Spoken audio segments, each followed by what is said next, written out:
আমার নাম পর্যন্ত আসসালামু আলাইকুম। আজকে 31 জুলাই।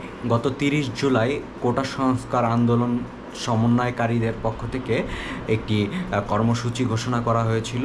আজকে 31 জুলাইয়ের জন্য কর্মসূচিটি হচ্ছে মার্চ ফর জাস্টিস।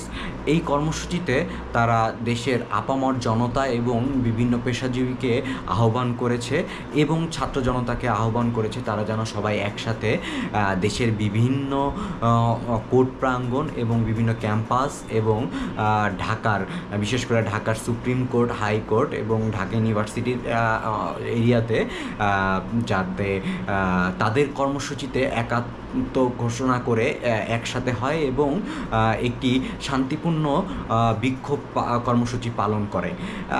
এই আহ্বানের সুবাদে বিভিন্ন পেশাজীবী যেমন আইনজীবী, শিক্ষক, বিশ্ববিদ্যালয়ের শিক্ষকরা তারা দেশের বিভিন্ন অংশে একত্রিত হয়েছিল। আমি আসলে যেই বিষয়টি নিয়ে এই মুহূর্তে কথা বলতে চাচ্ছি, একটি ভিডিও, একটি নিউজ ভিডিও আর কি, প্রথম আলো এবং দেশ টিভির পক্ষ থেকে ভিডিওটি আমি দেখতে পেয়েছিলাম। ভিডিওটি দেখে আমি খুবই কষ্ট পেয়েছি, সত্য কথা বলতে খুবই কষ্ট পেয়েছি এবং খুবই বিক্ষুব্ধ হয়েছি আমি।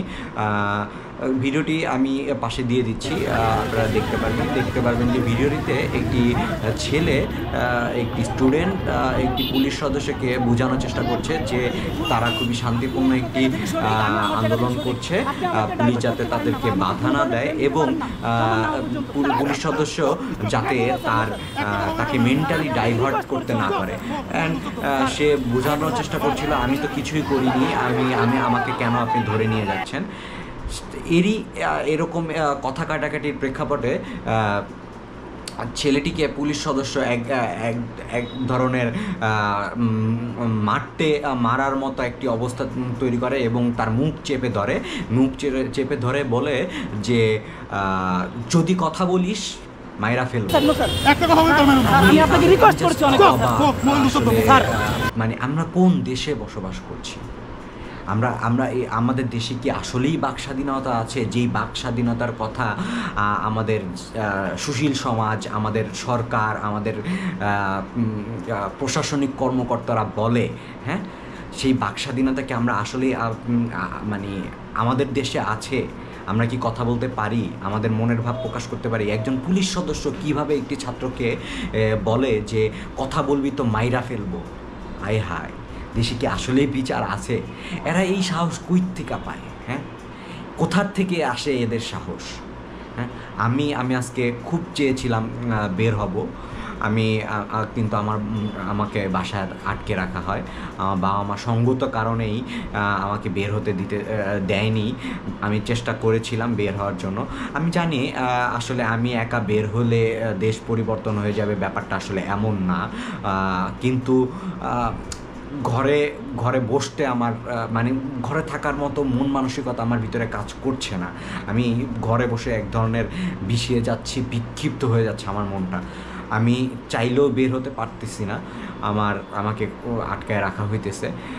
তবে বের হইতে না পারতেছি, আমি ভিডিওর মাধ্যমে আমি আমার মনের কথা প্রকাশ করার চেষ্টা করছি। আপনারা ভিডিওটাতে দেখতে পারবেন।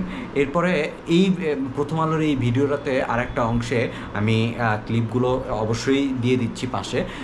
আরেকটা অংশে আপনারা দেখতে পাবেন যে একটা ছেলে বলছিল যে একটা পুলিশ সদস্য তাকে নাকি বলতেছে যে তোরা দেশটাকে পাকিস্তান বানিয়ে ফেলছিস। হাতে কিছু নাই, ইভেন কিচ্ছু নাই দেখেন। তারপরেও তারা আমাদের তিনজনকে ধরে নিয়ে গেছে। আমরা বলছি যে আপনারা তিনজনকে ছেড়ে দেন, যেহেতু আমরা এখানে শান্তিপূর্ণভাবে অবস্থান করছি। তারা ছাড়ে নাই, কিন্তু আমাদেরকে কথা দিচ্ছে। কিন্তু তাদের একজন অফিসার, সে হয়তো ভালো পদের হবে, সে আমাদেরকে বলতেছে আমরা নাকি দেশটা পাকিস্তান বানায় ফেলছি। আমরা কি আজব! হ্যাঁ, আমরা যদি অধিকারের কথা বলতে যাই, আপনাদের বিরুদ্ধে যদি আমাদের কোনো কথা দাঁড়ায়, সেক্ষেত্রে কি দেশটা পাকিস্তান হয়ে যায়? হ্যাঁ, আপনারা আসলে কি চান? হ্যাঁ, আপনারাই কি একমাত্র দেশপ্রেমিক আর সারা দেশের মানুষ তারা রাজাকার? হ্যাঁ, তারা পাকিস্তানের দালাল আর আপনারাই একমাত্র দেশপ্রেমিক? হ্যাঁ, মানে এইসব আজগুবি কথাবার্তা আর আজগুবি ধ্যান ধারণা নিয়ে আপনারা কেমনে চলেন? তারপরে এই একই ভিডিওর শেষের দিকে আমি এইটারও ক্লিপ দিয়ে দিচ্ছি। একই ভিডিওর শেষের দিকে আপনারা দেখতে পাচ্ছেন যে পুলিশের এক ধরনের ধাওয়া খেয়ে স্টুডেন্টরা চলে যাচ্ছিল।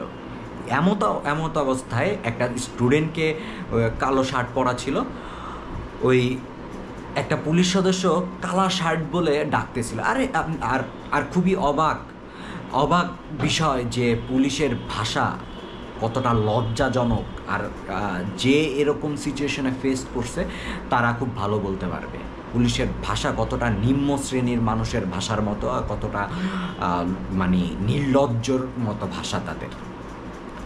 যাই হোক, তারা তাদের জায়গা থেকে কতটুকু প্রফেশনালিজম মেইনটেইন করে এই কথা আমি আর নাই বলি। তবে ওই ক্লিপটাতে দেখা যাচ্ছে যে ছেলেটা চলে যাচ্ছিল, ওই ছেলেটাকে ডেকে তার বেল্টের ওই জায়গায় ধরে তাকে টেনে হেঁচড়ে নিয়ে যাচ্ছে। এইটার মানে কি? আর তাকে কোশ্চেন করা হচ্ছিল, তোমরা কেন আসছো? এই আপনারা কি জানেন না তারা কেন আসছে? মানে কি বলতে চান? এই মানুষগুলোর কি অধিকার নাই তার মনের কথা বলার? হ্যাঁ, আসলে কি দেশে বাক স্বাধীনতা যেই ব্যাপারটা আমরা বলি, আমাদের কি বাক স্বাধীনতা আছে? আমি আপনাদের কাছে প্রশ্নটা রেখে গেলাম।